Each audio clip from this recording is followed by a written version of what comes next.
Hello students, welcome to our channel science zone by Usha चर। तो बेटा आज हम इस वीडियो में कक्षा 10 का पार्ट 2 अम्ल, क्षारक एवं लवण के बारे में अध्ययन करेंगे। वैसे तो आपने छोटी क्लासेस में पढ़ा हुआ है अम्ल, क्षारक और लवण, 7th में भी आता है, 8th में भी आता है, इनके बारे में आपको पहले से पता है। यानी कि हमने अभी तक ये पढ़ा था कि जो अम्ल क्या होते हैं। अब देखो बेटे, हमारे घर में ही बहुत सारी खाने की चीजें हैं। कुछ पदार्थ खट्टे होते हैं, कुछ पदार्थ कड़वे होते हैं, कुछ कोई भी उनका टेस्ट नहीं होता है, जैसे पानी है। तो हमने छोटी क्लासेस में पढ़ा था कि हमने अम्ल किसको कहा था, जो पदार्थ स्वाद में खट्टे थे उनको हमने क्या बोला था, अम्ल। और जो पदार्थ स्वाद में कड़वे थे उनको हमने क्या बोला, क्षार। और जो मतलब जिसका कोई स्वाद ही नहीं है, जैसे पानी, तो उनको हमने क्या कहा था, उदासीन। तो पदार्थ 3 प्रकार के हो गए, अम्ल, क्षारक एवं उदासीन। तो इसके 2 मत है। पुराने मत के अनुसार तो जो मैंने अभी बोला, यानी कि जो पुराने मत में लोग क्या मानते थे, जो चीज खट्टी है अम्ल हो गई, जो चीज कड़वी है क्षारक हो गई, और जिसका कोई स्वाद नहीं है यानी कि वो उदासीन हो गई। फिर एक और हमारे वैज्ञानिक आए थे, अरेनियस। तो अरेनियस के मतानुसार क्या हुआ बेटे, अरेनियस ने ये कहा था कि जो पदार्थ पानी में घुलने के बाद यानी कि जल में घुलने पर हाइड्रोजन आयन देते हैं। तो अम्ल के बेटे 2 मत है। पुराने मतानुसार तो क्या हो गया, जो खट्टे होते हैं स्वाद में, और नए मतानुसार यानी कि अरेनियस के मतानुसार जल में घुलने पर हाइड्रोजन आयन देते हैं, तो उन्हें हम क्या कहते हैं, अम्ल कहते हैं। और जो क्षारक है हमारे, वो क्या हो गए बेटे, जो स्वाद में कड़वे होते हैं और जल में घुलने पर जो हाइड्रोक्साइड आयन देते हैं। ये आयन्स के बारे में आपने 9th क्लास में पढ़ा था, और जो 10th क्लास का आपने फर्स्ट चैप्टर किया था उसमें भी पढ़ा था। यानी कि जिनके ऊपर कोई आवेश होता है उन्हें आयन कहते हैं, जिनके ऊपर प्लस का आवेश होता है उन्हें हम क्या कहेंगे, धनायन, और जिनके ऊपर माइनस का होता है उनको हम कहेंगे ऋणायन। तो यानी कि ये हाइड्रोजन आयन क्या है, धनायन है, और इसकी ये हाइड्रोक्साइड आयन क्या है, ऋणायन है। ठीक है। तो ये तो हमारे थे मोटे तौर पर बात कि जो खट्टे हैं और जल में घुलने पर हाइड्रोजन आयन देते हैं वो अम्ल हो गए, और जो स्वाद में कड़वे हैं और जल में घुलने पर हाइड्रोक्साइड यानी कि OH- आयन देते हैं वो हमारे क्या हो गए, क्षारक हो गए। ये तो सिंपल, आपसे कोई परिभाषा पूछे तो आप इनसे बता सकते हैं।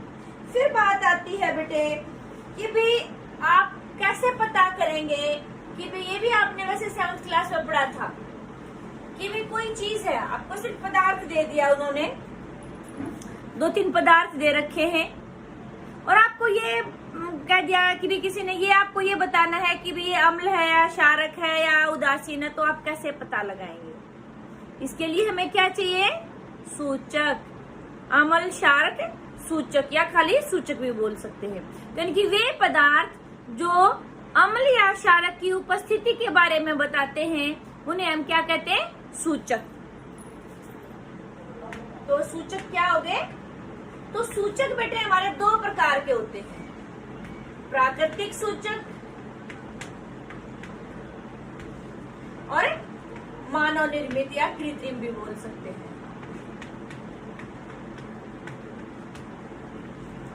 जो प्राकृतिक सूचक है इसमें आपके आगे उदाहरण हल्दी,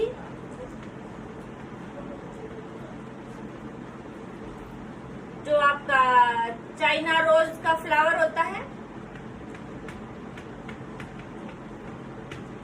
लाल पत्ता गोभी,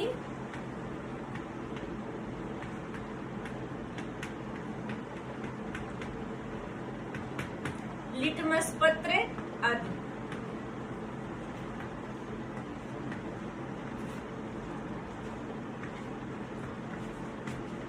और जो आपके मानव निर्मित या कृत्रिम जो है बेटे, उसमें हमारे आगे मेथिल ऑरेंज,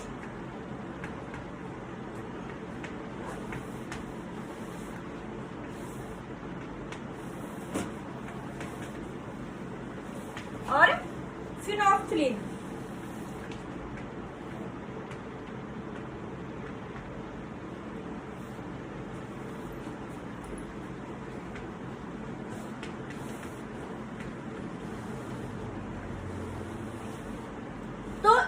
आपके हो गए सूचक, यानी कि जो अम्ल और क्षारक की उपस्थिति को बताएंगे वो हमारे पदार्थ क्या कहलाते हैं, सूचक कहलाते हैं। फिर सूचक के दो प्रकार हो गए, जो हमें प्रकृति से मिलते हैं, प्राकृतिक सूचक हो गए, ये आपने देखा भी होगा। अब कई बार क्या देखा है कि आप नहीं देखा तो आप करके देख सकते हैं। एक छोटा सा कपड़े का टुकड़ा लीजिए और उसके ऊपर थोड़ी सी हल्दी लगा दीजिए। हल्दी को फिर आप क्या करेंगे, साबुन, उसके ऊपर साबुन को छोड़िए, उसे तो आपकी प्रकृति पता चल जाएगी कि आपको यही नहीं पता कि साबुन क्षारीय है या अम्लीय। आप उस पर पहले थोड़ा सा क्षारक डालिए, ठीक है। आप क्या देखते हैं, लाल भूरा सा रंग हो जाता है उस हल्दी का जो पीली थी क्षारक डालने पर, और अम्ल डालने पर कोई प्रभाव नहीं नजर आया, पीले का पीला रह गया। तो यानी कि हल्दी से हम किसका पता लगा सकते हैं कि भी क्षारक हल्दी के साथ अभिक्रिया करता है तो क्या बनता है, लाल या भूरा रंग आ जाता है उसके ऊपर। तो यानी कि हल्दी को हमें सूचक के रूप में प्रयोग कर सकते हैं। यह भी आपने 7वीं क्लास में किया था कि हल्दी का पत्र भी बना सकते हैं, फिर उसको हम सूचक के रूप में प्रयोग कर सकते हैं। फिर ऐसे ही हमारा ये जो हमारे मानव निर्मित है मैथिल ऑरेंज और फिनोप्थलीन, इसमें जो बेटे ये आपका होता है मैथिल ऑरेंज, ये क्या होता है, ऑरेंज कलर का होता है, यानी कि जो आपका नारंगी रंग होता है। मैथिल ऑरेंज का जो उदासीन रूप उसमें होता है, नॉर्मली किस रूप में पाया जाता है, ऑरेंज कलर में। मान लो हम इसको अम्लीय सॉल्यूशन में डालेंगे,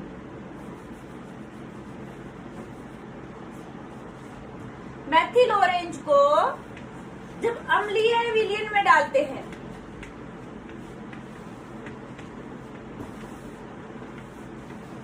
तो जो अम्लीय विलयन होता है तो कैसा कलर हो जाएगा इसका, लाल रंग। वैसे कैसे रंग का होता है, ऑरेंज रंग का, इसलिए नाम इसका मैथिल ऑरेंज है। इसको अम्लीय विलयन में डालने पर लाल रंग हो जाता है, और क्षारीय विलयन में जब हम डालेंगे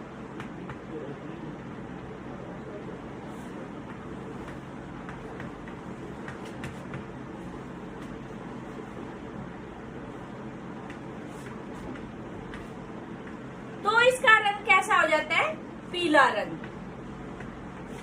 यानी कि हमारे पास कोई पदार्थों के जो विलयन दिए हुए हैं हमने उनमें डाल के देखा, वैसे तो ऑरेंज कलर का होता है, जिसमें डाला मान लो लाल रंग का हो गया तो कैसी प्रकृति होगी, अम्लीय प्रकृति होगी। और इसको हमने दूसरे सॉल्यूशन में डाल के देखा, उसमें उसके रंग में कोई परिवर्तन नहीं आया, ऑरेंज का ऑरेंज रहा, तो यानी कि वो उदासीन है पदार्थ। और फिर हमने किसी दूसरे में डाला, वहां पर वो पीले रंग का हो गया, तो कैसी प्रकृति होगी इसकी, क्षारीय प्रकृति होगी। तो ऐसे हम बता सकते हैं। फिर हमारा आता है फिनोप्थलीन। जो फिनोप्थलीन होता है बेटे, ये क्या होता है, रंगहीन होता है। ये तो हमारा ऑरेंज कलर का था मिथाइल ऑरेंज, तो जो फिनोप्थलीन है ये कैसे रंग का होता है, रंगहीन होता है, उदासीन रंग। फिर हम इसको अम्लीय माध्यम में डालते हैं तो क्या होता है, कोई परिवर्तन नहीं होता।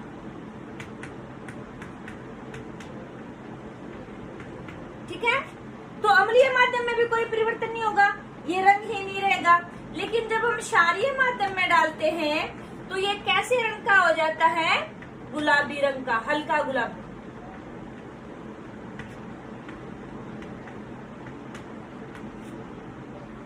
ठीक है बेटे, तो आपके ये कई बार एग्जाम में भी पूछा जाता है कि भी फिनोप्थलीन को हमने अम्लीय माध्यम में डाला तो कैसा रंग हो गया, मिथाइल ऑरेंज को डाला, तो ये आपको बातें याद रखनी, और ये आपके कॉम्पिटिटिव एग्जाम्स में पूछी जाती है, उसके हिसाब से भी ये क्वेश्चन बहुत इंपॉर्टेंट होता है। फिर आगे बात की थी हमने कि जो हर क्लास में इसका यूज होता है, लिटमस पत्र। जो लिटमस पत्र है बेटे वो क्या है, लिटमस, जो ये भी हमारा प्राकृतिक सूचक में हमने लिखा था, किससे मिलता है, लाइकेन से। लाइकेन आपने पढ़ा हुआ ना, ये कवक और शैवाल का सहजीवी संबंध से बनता है। तो लिटमस किससे मिलता है, लाइकेन से मिलता है।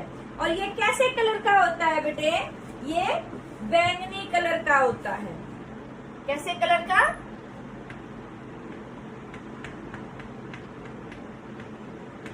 बैंगनी रंग का।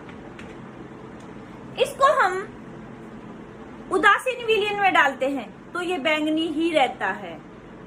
ये अम्लीय और क्षारीय माध्यम में अपनी रंग में बदलाव लाता है। लिटमस को हम दो तरह से प्रयोग कर सकते हैं। एक तो लिटमस विलियन भी होता है, आपने लैब में देखा भी होगा, छोटी छोटी शीशे आती है, लाल लिटमस विलियन, नीला लिटमस विलियन। और इसको हम पत्र के रूप में भी कर सकते हैं, छोटी छोटी पट्टियां आती हैं ऐसे ऐसे, लिटमस पत्र बोलते हैं इन्हें। तो दो रूप में इसको प्रयोग किया जाता है। जब हम इसका अल्कोहल में विलियन बनाते हैं तो लिटमस विलियन बन जाता है, और इसको जब हम छानक पत्र पे करके उसकी पट्टियां बना देते हैं तो हमारा ये लिटमस से पत्र बन जाता है। तो इसका उपयोग कैसे होता है, ये बिल्कुल याद रखने के लिए है कि इम्पोर्टेंट क्वेश्चन है ये, आपका कॉम्पिटिटिव एग्जाम्स में पूछा जाता है और आपके बोर्ड एग्जाम में भी आता है कि जब दो लिटमस पत्र है हमारे, अम्ल क्या करते हैं बेटे, अम्लों की स्पेशल विशेषता है, ये रासायनिक गुणधर्म में भी आता है। अम्ल नीले लिटमस पत्र को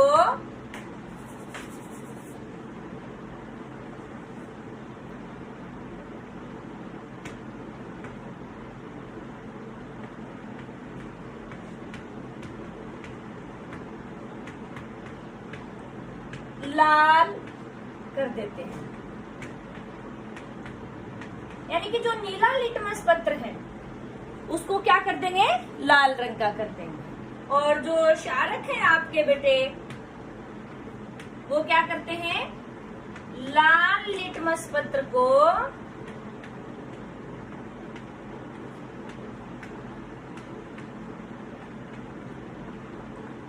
नीला कर देते हैं।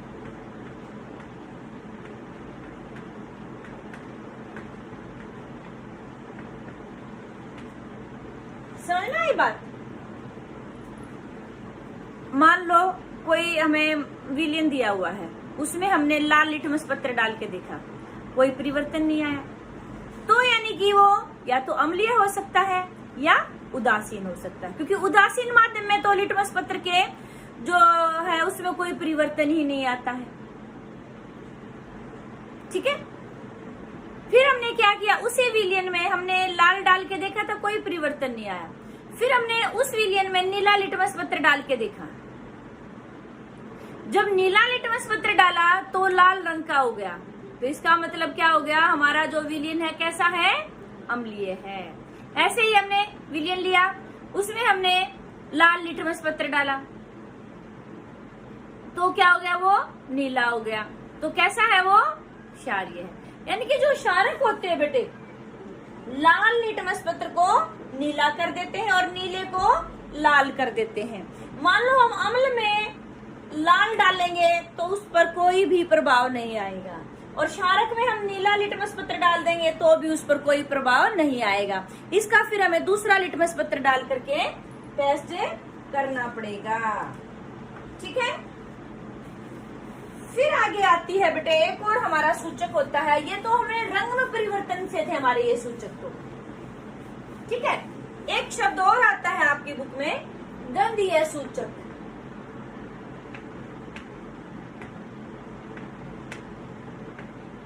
ये गंधीय सूचक क्या होते हैं बेटे, वे पदार्थ जो किसी अम्लीय या क्षारीय माध्यम में डालने पर गंध में परिवर्तन करते हैं तो उन्हें क्या कहते हैं, गंधीय सूचक। इसमें हमारे उदाहरण आ जाते हैं प्याज, लौंग, वनीला एसेंस आदि। जैसे हमने किसी अम्लीय माध्यम में रखेंगे तो और तरह की गंध आएगी, फिर दूसरे अम्ल में डालेंगे तो भी वैसी ही गंध आएगी। जैसे हम कई बार देखो बेटे, कोई खाना घी में बना रहा होता है, हम पास से कहते हैं हाँ देसी घी में खाना बना, हमें गंध का एहसास हो जाता है, गंध से हम पहचान लेते हैं। किसी के घर सरसों के तेल से बन रहा है तो वो कढ़ाई मतलब गैस पर रखते हैं, कढ़ाई में डाल के एकदम से नाक में चढ़ती खुशबू, हम कहते हैं यहाँ तो सरसों के तेल में खाना पक रहा है।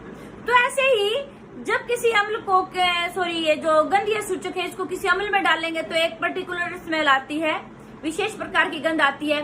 फिर दोबारा हम वैसी गंध मतलब हमें हमारे पास आएगी तो हम पहचान लेंगे कि भी हाँ अरे ऐसी गंध तो किस में आती है, अम्ल में आती है। और जो क्षारक होते हैं उनकी अलग विशेष गंध होती है। ठीक है, तो इन पदार्थों को बोलते हैं गंधीय सूचक। तो अब आगे हमारा इम्पोर्टेंट टॉपिक है, इसको बिल्कुल ध्यान से करना है बेटे। अम्ल एवं क्षारक के रासायनिक गुणधर्म।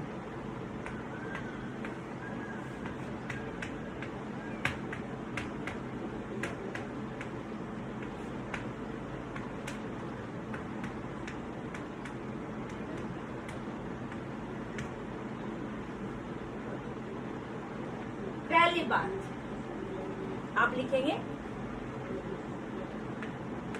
आमले स्वाद में खट्टे होते हैं।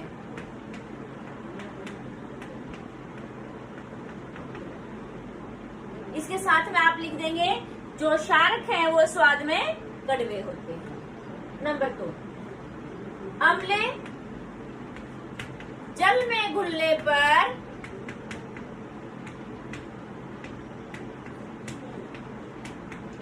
हाइड्रोजन आयन देते हैं, और जो क्षारक है जल में घुलने पर OH- यानी कि हाइड्रोक्साइड आयन देते हैं। अम्ले लाल लिटमस पत्र को नीला कर देते हैं।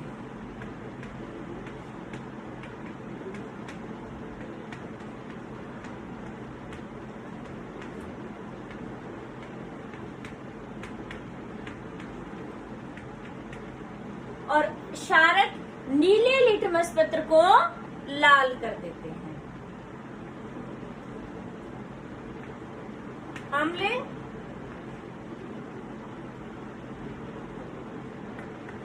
मैथिल ऑरेंज को लाल कर देते हैं।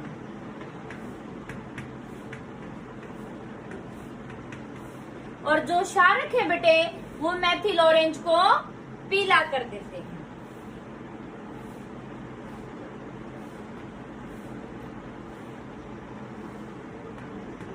अम्ले फिनोल्फ्थलीन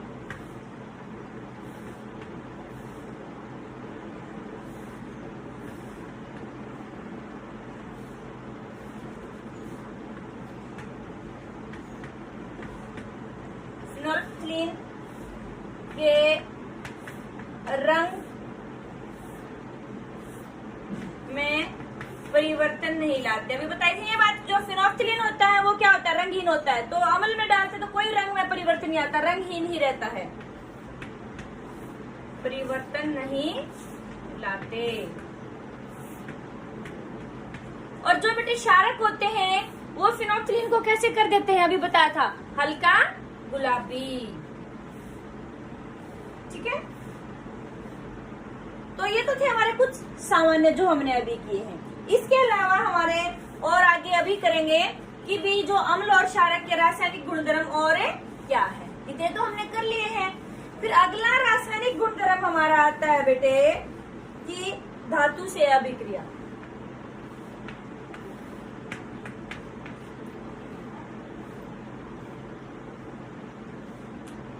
अम्ल एवं क्षारकों की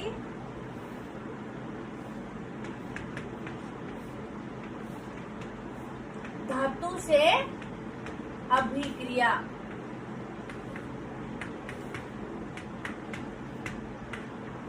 यानी कि अम्ल व क्षारक धातु से कैसे अभिक्रिया करते हैं, इसके लिए आप एक प्रयोग कर सकते हैं। आपकी बुक में भी दिया है बेटे कि आप क्या करेंगे, एक आपने परख नली ले ली,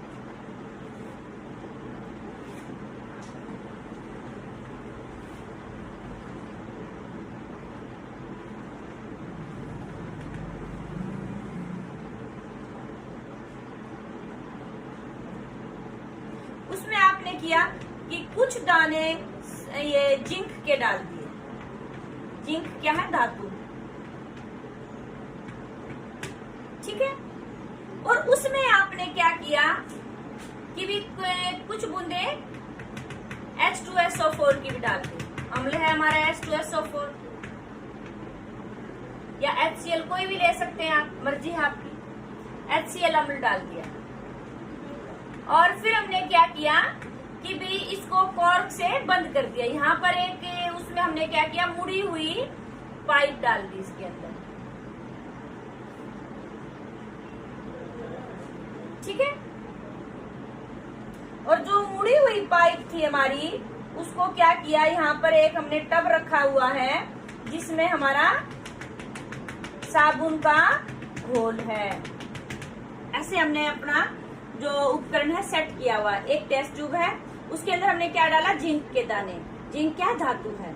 और उसमें हमने फिर इसको कॉर्क लगा के बंद किया हुआ है। और हमने क्या किया, HCl अम्ल डाल दिया उसमें, थोड़ा सा 5 ml 10 ml इसके अंदर डाल दिया। और इधर हमने साबुन का घोल रखा हुआ है। अब आप देखते होंगे छोटे थे बच्चे तो भी खेलते हैं कि वो एक पाइप लेते हैं, उसमें साबुन का घोल ऐसे थोड़ा सा डिप कर फूंक मारते तो साबुन के बुलबुले निकलते हैं। तो ऐसे ही यहाँ पर इसलिए साबुन का घोल रखा है कि जैसे यहाँ से कोई गैस निकलेगी तो जब साबुन के घोल में गैस आएगी तो क्या होंगे, बुलबुले निकलेंगे ऐसे, ठीक है। तो इससे हम क्या सिद्ध करना चाहते हैं कि ये देखना कि हमारी जो गैस निकली है वो कौन सी है। फिर हम इन गैस के पास जो ये गैस के बुलबुले थे, कोई जलती हुई मोमबत्ती लेकर जाते हैं। तो ये जो बुलबुले हैं बेटे, फट की आवाज के साथ है एक ध्वनि निकलती है, फट की आवाज या पॉप साउंड कहते हैं, पॉप ध्वनि। कौन सी ध्वनि, पॉप ध्वनि। उसकी एकदम आवाज आती है जब ये बुलबुले फटते हैं। तो जो ये पॉप ध्वनि है, ये बात बिल्कुल कंठ कर लो, ये इम्पोर्टेंट है आपके कॉम्पिटिटिव एग्जाम्स के लिए भी, बोर्ड के लिए भी, और आपके एनसीईआरटी का भी क्वेश्चन है कि जब कोई अम्ल धातु से अभिक्रिया करता है तो कौन सी गैस निकलती है और आप इसका परीक्षण कैसे करेंगे। तो अभी हमने अम्ल लिया है और धातु लिया है, ये अभिक्रिया करेंगे तो कौन सी गैस निकली है ये पता लगाना है। तो यानी कि जब पॉप ध्वनि के साथ बुलबुले फटते हैं तो कौन सी गैस हो गई, हाइड्रोजन गैस। पता चल गया आपको। तो यानी कि जब अम्ल किसी धातु से अभिक्रिया करते हैं तो कौन सी गैस निकली, हाइड्रोजन गैस। और इसके परीक्षण के लिए आप, जैसे अभी मैंने बताया कि भी एक प्रकनली में ये लेंगे और उसको साबुन के घोल के पास में मुड़ी हमारी जो नली है वहां छोड़ देंगे, बुलबुले निकलेंगे। उसके पास हम जलती हुई मोमबत्ती लेके जाएंगे, जब बुलबुले पॉप ध्वनि के साथ फटेंगे, इसको फट की आवाज भी कह सकते हैं। तो यानी कि हमारी जो निकलने वाली गैस कौन सी है, हाइड्रोजन गैस है। तो इसके लिए समीकरण भी लिखेंगे हम कि भी कैसे हुई है अभिक्रिया, यानी कि धातु प्लस अम्ल। तो उन्होंने क्या दिया, हाइड्रोजन गैस प्लस लवण। अब हाइड्रोजन गैस का तो आपको पता है, अभी मैंने बता दिया हाइड्रोजन गैस निकलती है और बाकी बची हुई चीजें वो क्या बना देती हैं, लवण। अभी हमने कौन सी धातु ली थी, जिंक। अम्ल कौन सा लिया था, HCl। तो पहले आपको निकालनी है हाइड्रोजन गैस और उसके बाद अब देखो बेटे, यहाँ पर हमें संतुलित भी करना है। बाकी बच गया ZnCl, तो ZnCl2। ये आपको मैंने फर्स्ट चैप्टर की जो वीडियो बनाई थी उसमें संतुलित करना भी सिखाया था और आपने 9th क्लास में भी सीखा हुआ है। तो अब यहाँ पर हाइड्रोजन के 2 हैं, यहाँ हाइड्रोजन का 1 है, तो हमने 2 लगा दिया।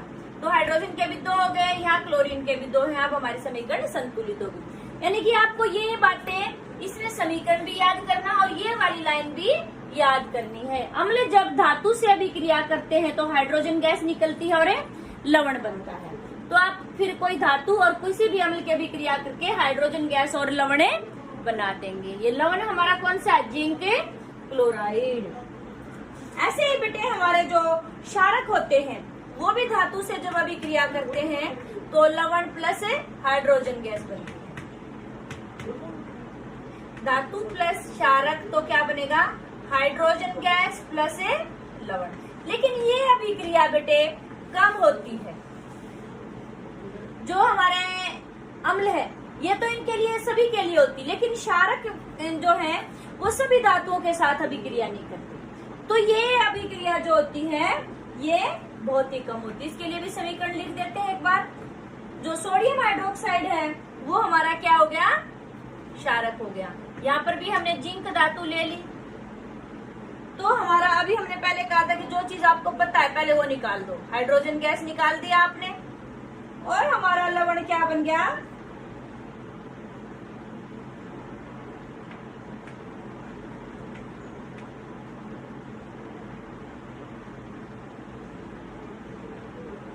ये बन गया, ये है सोडियम जिंकेट, लवण है। ठीक है, तो ये था हमारा कि भी अम्ल जब धातु से अभिक्रिया करते हैं तो क्या बनेगा?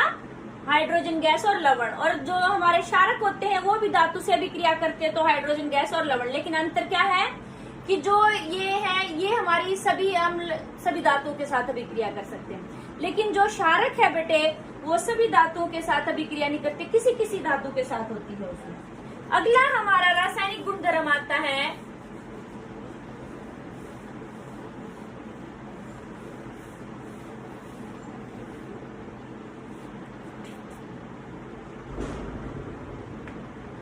धातु कार्बोनेट तथा धातु हाइड्रोजन कार्बोनेट।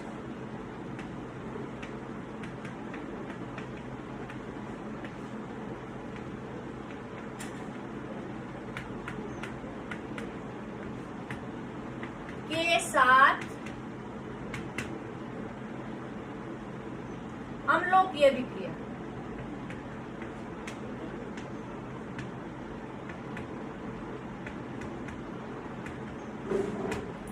यानी कि बेटे जो अम्ल है वो धातु कार्बोनेट और धातु हाइड्रोजन कार्बोनेट के साथ जब अभिक्रिया करते हैं तो क्या बनता है? अब आपने ये कार्बोनेट और हाइड्रोजन कार्बोनेट के बारे में पहले भी पढ़ा हुआ है 9th क्लास में, इनके सूत्र पता है। तो यहाँ पर हम करते हैं, देखिए कि हमने धातु कार्बोनेट ले लिया, मान लो सोडियम कार्बोनेट Na2CO3, और अम्ल मान लो हमने HCl ही ले लिया। तो बेटे जब यानी कि जो हमारे अम्ल हैं वो धातु कार्बोनेट के साथ अभिक्रिया करेंगे तो आपका क्या बनता है? एक तो आपको CO2 गैस निकालनी है, एक तो CO2 गैस निकलेगी और हमारा जल निकलेगा। तो जो बात आपको पक्का पता है पहले वो निकालो, बाद में लवण बनाओ। तो क्या क्या बनेगा? CO2 गैस, जल और लवण। तो लवण अब देखो यहाँ से क्या बच गया, हमें H2O चाहिए था। पहली तो बात है यहाँ पर 2 हाइड्रोजन है, यहाँ पर एक ही है, तो पहले ही हमने 2 लगा दिया। तो देखो ये हमारे दोनों हाइड्रोजन कहाँ चले गए? यहाँ चले गए। यहाँ से एक ऑक्सीजन ले ली तो हमारा क्या बन गया? ये कंप्लीट जल बन गया। बाकी क्या बच गया था? CO2। अब हमारा क्या बच गया कि 2 तो Cl बच गए और 2 सोडियम के बच गए, तो हमारा क्या आ गया? 2NaCl। यानी कि जब कार्बोनेट के साथ अभिक्रिया करते हैं तो हम क्या बन जाएगा? हमारा धातु कार्बोनेट प्लस अम्ल, ये हमारे क्या देते हैं? जल प्लस कार्बन डाइऑक्साइड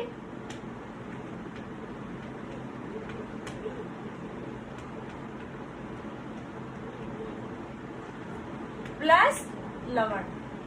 तो ये चीजें बनती हैं। अभी हमने कहा था कि भी धातु कार्बोनेट के साथ तो हो गया, धातु हाइड्रोजन कार्बोनेट के साथ लेकर देखते हैं तो हमारा क्या आ जाएगा? हमने धातु हाइड्रोजन कार्बोनेट ले लिया NaHCO3 प्लस HCl, तो हमारा क्या बनेगा? उसमें भी बेटे यही बनते हैं। पहले हमने क्या निकाली? CO2 गैस निकाल ली, फिर हमारा क्या ले लिया? हमने जल ले लिया। अब देखो बेटा जल बनाने के लिए एक हाइड्रोजन तो यहाँ से ले लिया, एक हाइड्रोजन यहाँ से ले लिया, यहाँ से एक ऑक्सीजन ले लिया, तो हमारा जल बन गया। अब हमारा CO2 रह गया था वो भी यहाँ से ले लिया, तो खाली क्या बच गया? NaCl। तो यानी कि धातु हाइड्रोजन कार्बोनेट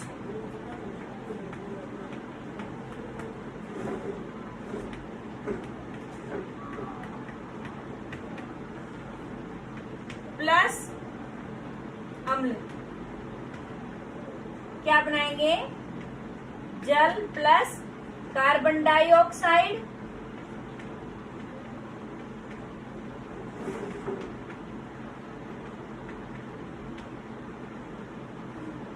प्लस लवण।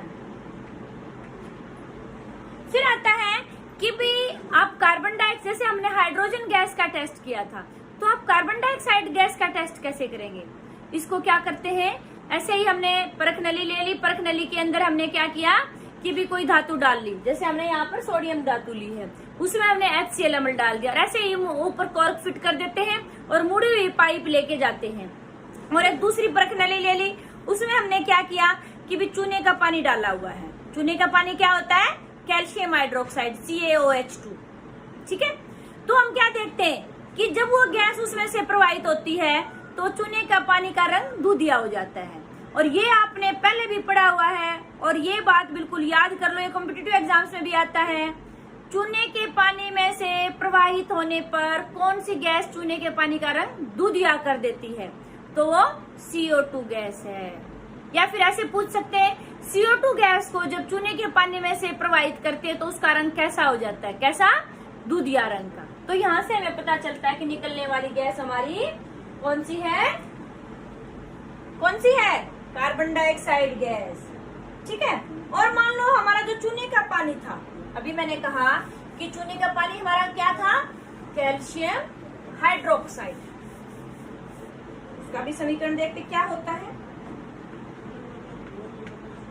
उसमें से हमने CO2 गैस प्रवाहित की थी, तो हमारा क्या बन गया था, CaCO3। ये आपने पहले पार्ट में अवक्षेपण अभिक्रिया की थी, तो ये अवक्षेप बनता सफेद रंग का है, क्या ये कैल्शियम कार्बोनेट। तो ये अवक्षेपण अभिक्रिया में भी उदाहरण दे सकते हैं आप इसका, प्लस जल। फिर भी हम इसमें और ज्यादा प्रवाहित करते रहते हैं CO2, तो फिर क्या हो जाएगा, इस अवक्षेप से क्या बन जाएगा,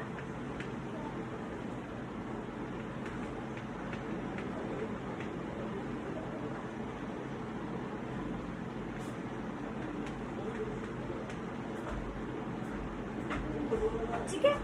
तो हमारा क्या बन गया, ये हमारा जल में घुलनशील है, ये जल में अघुलनशील है, इसलिए तो अवक्षेप बना है।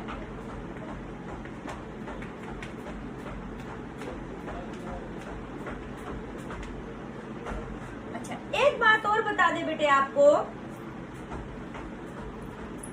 जो आपका चौक है, आपका पत्थर है, संगमरमर है, आप जो कंचे खेलते हैं, ये सब किसके बने हैं, किसके बने हैं, कैल्शियम कार्बोनेट के, ठीक है। ये बात मैंने वैसे पहले पार्ट में भी आपको बताई थी, जो कैल्शियम कार्बोनेट ही हमारा ये चौक होता है, ठीक है। तो आज के लिए इतना ही।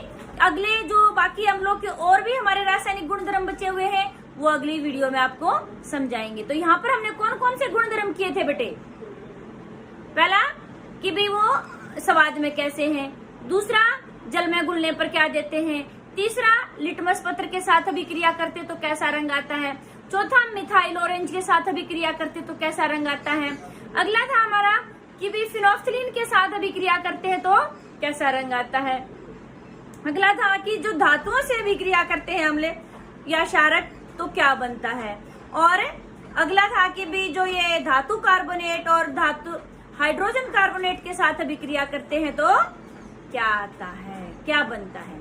इसके बेटा आपको समीकरण जिसमें भी है वो समीकरण भी याद करने हैं और आपको लिखना भी होता है, और इसमें जो रंग वगैरह में परिवर्तन आता है ये चीजें भी आपको याद रखनी। आपको वीडियो अच्छी लगी तो शेयर और लाइक जरूर करें, और आगे जो बाकी हमारे गुणधर्म बचे हुए हैं उनको देखने के लिए हमारे चैनल के साथ बने रहिए, तो इसलिए चैनल को जरूर सब्सक्राइब करें। थैंक यू बेटे।